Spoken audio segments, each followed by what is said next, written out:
يجي يقرا شغل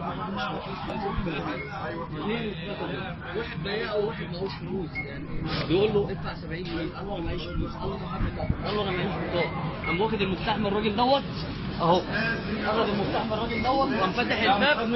المفتاح من مين؟ الراجل ده كان واقف يشاهد الواقعه من اول خالص تمام يا فندم. قام فتح الباب وقام قايل له انزل. قال له انزل ازاي والقطر ماشي؟ قال له انزل ماليش دعوه طالما ما معكش فلوس ولا معكش بطاقه انزل دلوقتي. قال له انزل ازاي؟ قام فاتح له الباب وقال له هتنزل دلوقتي. واحد نط قام محذوف بعيد والثاني قام نزل تحت القطر. جسمه تقيل هو ما عرفش يمسك في الباب قام نزل تحت القطر. كل شاهد عيان احنا الاثنين رئيس المباحث هناك لقاهم و1000 واحد ميت و1000 واحد نفس اللي حصل يا باشا. كان معانا على التليفون على طول. هو سيادتك اللي هيجي الموضوع الاستاذ بيتكلم واحد قال له ما تشغلش دماغك. واحد مصور فين يا جماعه اللي كان بيصور يا جماعه؟ جاب له التليفون قال له اطمن في واحد مش عارف في واحد كان بيصور. انا عايز اريح حضرتك بس.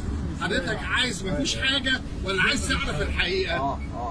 ايوه الحقيقه ان رئيس القطر فتح الباب وخلى اتنين ينزلوا والقطر ماشي. واحد نزل تحت القطر وواحد على جنب. عايز ايه حضرتك تاني على غير كده؟ ايه اللي حصل؟ خلاص 100 100 يبقى دول طلعوا فوق بقى، طلعوا السما يمكن ولا حاجه.